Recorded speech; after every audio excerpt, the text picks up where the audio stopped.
Do you still lose units when attacking space stations? In this video, I'm going to show you the best way to assault enemy orbital defenses.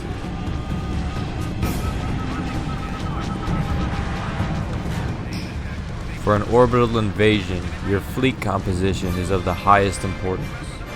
As you will see further in the video, attacking orbital defenses has certain stages of combat, and you will need to be equipped for each stage. For an invasion, you should bring, ideally, at least one capital ship. If you don't have a capital ship to spare, make sure you bring some ships with armor and hopefully at least medium turbo lasers. Bring a scout ship or any other ship with a sensor range of over 4,000. You will need a fighter presence.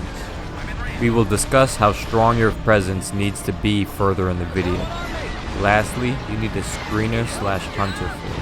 If you can't muster a corvette force of at least 8 units for an invasion, a strong enough fighter presence will be able to do the job for them.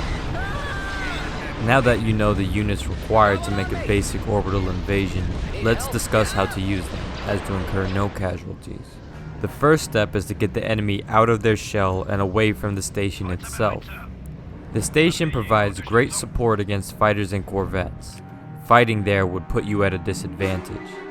It is best to draw the enemy away from the dockyard, giving you the advantage. There are multiple ways to do this. Sometimes, if you form up on their side instead of head on, the enemy will panic and immediately engage. Apart from this, you can also use artillery like long-range medium turbo lasers or heavy artillery rockets.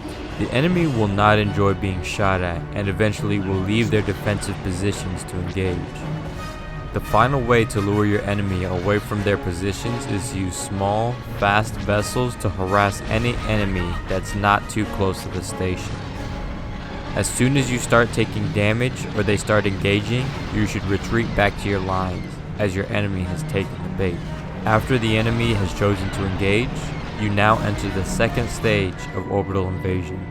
You are no longer probing your enemy. You are now toe-to-toe with your opponent, and you must be mindful of your ship's positions relative to enemy vessels.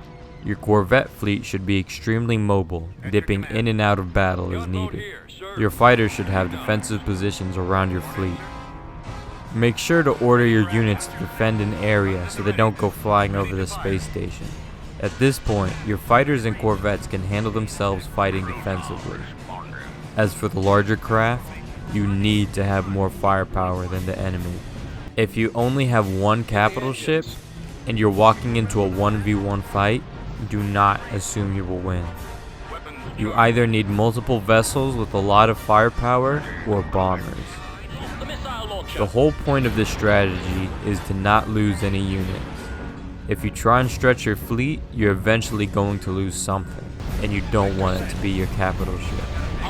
The enemy should have very limited reinforcements, so use your tankiest ships on the front lines and support vessels in cover behind them. Keep your fighters near the fleet.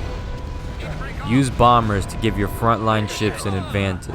It takes approximately 3 Y-wing squadrons to destroy a single hardpoint in one pass, so keep that in mind. Remember, bombers need escorts. For every 3 bomber squads, send a fighter squad to help them out. Keep an eye on your corvettes. They're dangerous but vulnerable. If there is no safe space for them to operate, pulling them out of the fight in order to reposition is a viable option.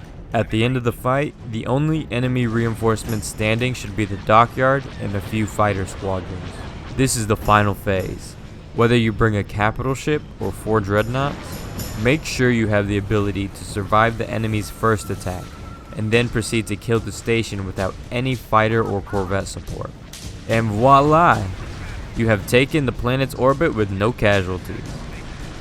Of course, this comes with experience. So get out there and start making replacements, because mistakes are unavoidable. Check out my other video on how to attack massive fleets by clicking the I in the top right corner. If you want more tips, subscribe and leave any questions you have in the comments.